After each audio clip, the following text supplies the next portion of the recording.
এক দুর্ঘটনায় রেহানার স্বামী মারা যায়। সেদিন থেকে তার জীবনে নেমে আসে দুঃখ দুর্দশা। স্বামীর জমানো টাকা দিয়ে কিছুদিন সংসার চালালেও কিছুদিনের মধ্যে সেই টাকা শেষ হয়ে আসে।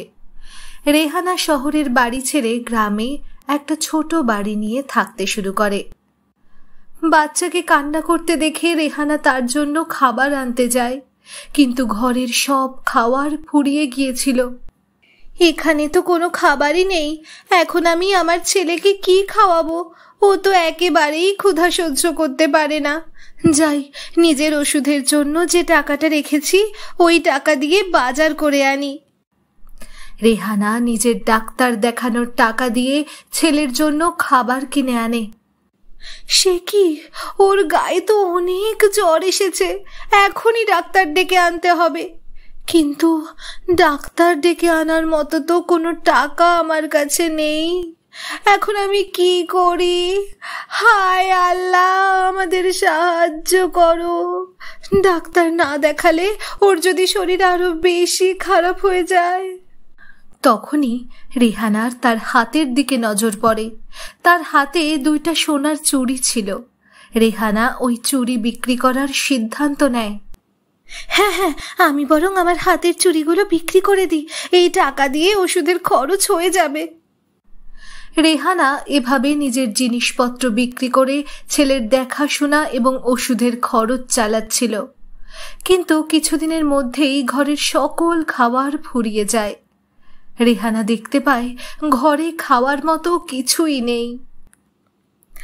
হায় আল্লাহ, ঘরে তো খাওয়ার মতো কিছুই নেই, এখন আমার কি হবে? আমার কথা বাদ দিলাম, আমার ছেলের কি হবে?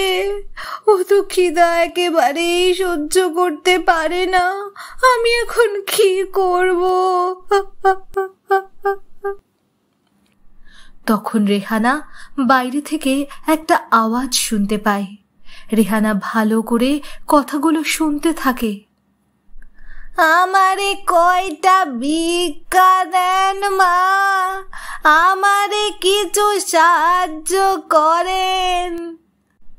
তখনই রেহানা সিদ্ধান্ত নিয়ে নেয় সে এবার থেকে ভিক্ষা করবে। তাই সে শহরের এক বাস স্টেশনে গিয়ে ভিক্ষা করা শুরু করে। আমাকে কিছু সাহায্য করেন ভাই, বাড়িতে আমার ছেলেটা কিছুই খায় নাই, আমিও কয়দিন ধরে কিছুই খাইনি, খাওয়ার জন্য কিছু টাকা দেন ভাই। শর্ত শর্ত এখন আমার সামনে থেকে, আমার দেরি হয়ে যাচ্ছে। সকাল সকাল আমার মেজাজটাই খারাপ করে দিল। বুঝি সারাদিন ভিক্ষা করে এত টাকা দিয়ে কি করবে? হ্যাঁ, এখন আমার সামনে থেকে সরে যাও, যাও যাও।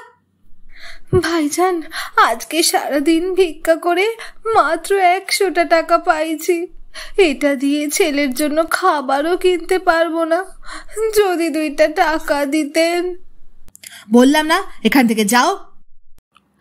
রেহানা মন খারাপ করে ওখান থেকে চলে যায়। কিছুক্ষণ পর সেখানে আরেকজন লোক আসে। রেহানা আবার তার কাছে ভিক্ষা চাইতে যায়। ভাইয়া, যদি কয়টা টাকা দিতেন, আমি আজ সারাদিন কিচ্ছুই খাইনি, বাড়িতে আমার ছেলে না খেয়ে বসে আছে। ভিক্ষা করছো কেন? কাজ করতে পারো না? ভাই, কাজ কোথায় পাবো? কাজ তো কেউ দিবে না। তুমি আমার বাড়িতে কাজ করবে, আমি তার বিনিময়ে তোমাকে খাবার ও টাকা দেব। লোকটির কথা শুনে রেহানার মুখে হাসি ফুটে ওঠে। রেহানা তাতেই রাজি হয়ে যায়। এরপর থেকে প্রতিদিন রেহানা লোকটির বাড়ি গিয়ে কাজ করত, আর কাজ করে আসার সময় ছেলের জন্য কিছু খাবার নিয়ে আসত। রেহানা নিজে না খেয়ে সব তার ছেলেকে খাওয়াতো। এভাবে রেহানা ও তার ছেলের জীবন কোনোভাবে কাটছিল। রেহানার ছেলে এখন একটু বড় হয়ে গিয়েছে। রেহানা কাজ করে যে টাকা পেত সব টাকা নিজের ছেলের জন্যই খরচ করত। রেহানা নিজের জন্য কখনো ভালো শাড়ি পর্যন্ত কেনেনি। সে সব সময় নোংরা জামাকাপড় পরত আর নিজের ছেলের জন্য ভালো জামাকাপড় কিনত। একদিন রেহানার ছেলে পড়ালেখা করার জন্য শহরে যেতে চায়। মা, আমাকে 50,000 টাকা দাও, আমি শহরে গিয়ে ভালোভাবে পড়ালেখা করতে চাই। দেখবে আমি একদিন অনেক বড়লোক হব, আর সেদিন তোমাকে আর এভাবে কষ্ট করতে হবে না। ছেলের কথা শুনে রেহানার মুখে হাসি ফুটে ওঠে, আর সে 50,000 টাকার জন্য মালিকের কাছে যায়।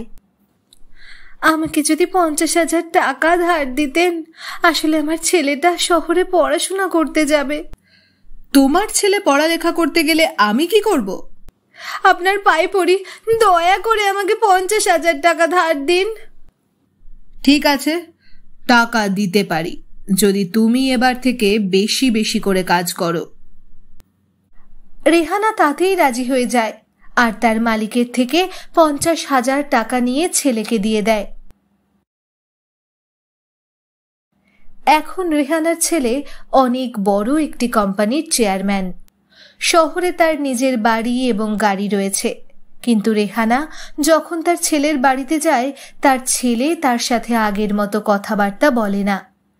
একদিন রেহানা যখন নিজে থেকে তার ছেলের সাথে কথা বলতে গেল, তখন রেহানার ছেলে অনেক রেগে গেল। বাবা, তুই কি করছিস? মা, ডিস্টার্ব করো না তো, দেখছো না আমি খবরের কাগজ পড়ছি। এখন আবার কিসের কথা? যাও তো, এখন যাও তো, যাও তো এখান থেকে। আর আমি কি করছি এটা তুমি কি বুঝবে? শুধু শুধু জিজ্ঞাসা করার কি আছে? রেহানা মন খারাপ করে সেখান থেকে চলে যায়। একদিন রেহানার ছেলের বাড়িতে তার একটি মেয়ে বন্ধু আসে। এই মহিলাটি কে? এটা কি তোমার আত্মীয় হয়? আরে না না না, উনি আবার আমার আত্মীয় হতে যাবে কেন? এত বড় বাড়িতে থাকি, একটা কাজের লোকের তো প্রয়োজন পড়ে, তাই না? তাই ওনাকে রেখেছি। রেহানা তার ছেলের কথায় অনেক কষ্ট পায়, আর সে সেখান থেকে চলে যায়। রেহানা বুঝতে পারে যে ছেলের জন্য সে সারা জীবন কষ্ট করেছে, সেই ছেলের জীবনে সে আজ মূল্যহীন। কিছুদিন পর রেহানার শরীরে অনেক বেশি জ্বর আসে। রেহানার ছেলে যখন এটা জানতে পারে, সে একটু বিরক্ত হয়। নিজে ঠিকভাবে খেয়াল রাখতে পারো না? এখন আমার কতগুলো টাকা লস করবে, আর আমাকেও হয়রানি করবে। বাবা, তুই আমাকে নিয়ে চিন্তা করিস না। তুই মাত্র অফিস থেকে এসেছিস, ভালোভাবে খেয়ে শুয়ে পড়, আমি আমার খেয়াল রাখতে পারবো। রেহানার ছেলে তার মায়ের এমন কথা শুনে অনেক অবাক হয়। সে যখন ঘরে যায়, দেখতে পায় তার মা তার জন্য অসুস্থতার ভিতরেও রান্না করে সব সাজিয়ে রেখেছে, আর তার জামা কাপড় গুছিয়ে রেখেছে। তার মনে পড়ে যায় তার মা কিভাবে না খেয়ে তাকে সব খাওয়াতো, তার জন্য কত কষ্ট করেছে। এসব মনে করতে করতে রেহানার ছেলের চোখে পানি চলে আসে, আর সে তার মায়ের কাছে গিয়ে তাকে জড়িয়ে ধরে। মা, আমাকে ক্ষমা করে দাও, আমি তোমার সাথে অনেক অন্যায় করেছি, আমাকে ক্ষমা করে দাও মা। আমি এবার থেকে তোমার সব সময় খেয়াল রাখবো মা। বাবা, আমি কোনো কষ্ট পাইনি। তুই যে তোর ভুল বুঝতে পেরেছিস, এটাই আমার কাছে অনেক। তোর মাফ চাওয়া লাগবে না, মায়ের কাছে মাফ চাওয়া লাগে না। সবাই যদি তোর কথায় কষ্ট পেয়ে থাকেও, কিন্তু আমি তোকে ছোট থেকে বড় করেছি। আমি কোনোদিনও তোর উপর রাগ করে একদিনও থাকতে পারবো না। তোর মাফ চাওয়া লাগবে না বাবা। এরপর থেকে রেহানার ছেলে তার দায়ভার নেয়, এবং তার ছেলে তার মায়ের সাথে আর খারাপ ব্যবহার করে না। তখন থেকে রেহানা আর তার ছেলে সুখে শান্তিতে থাকতে শুরু করে। তো বন্ধুরা, যাদের মা বেঁচে আছেন, মায়েদের সম্মান করুন। সবাই যদি আপনাকে ভুলেও যায়, মা কিন্তু আপনাকে ভুলবেন না। আপনি যতই খারাপ হন না কেন, মা না থাকা মানে পুরো পৃথিবী। আপনি একা, আপন বলতে আপনার কেউ নেই। তাই আমাদের উচিত মায়ের মুখে হাসি রাখা সব সময়। পৃথিবীতে সবাই তোমাকে ভালোবাসবে, সেই ভালোবাসার মাঝে যে কোনো প্রয়োজন লুকিয়ে থাকে, কিন্তু একজন ব্যক্তি কোনো প্রয়োজন ছাড়াই তোমাকে ভালোবাসবেন, সে হলো মা। ভালো থাকুক হাজারো মা। সম্মান জানাই প্রতি মাকে, যারা সন্তানদের জন্য তাদের নিজেদের ইচ্ছা, হাসি লুকিয়ে রাখে। এবং সন্তানের হাসিতে, সন্তানের ইচ্ছেতে তারা হাসেন, তারা বেঁচে থাকেন। বেঁচে থাকুক হাজারো মা।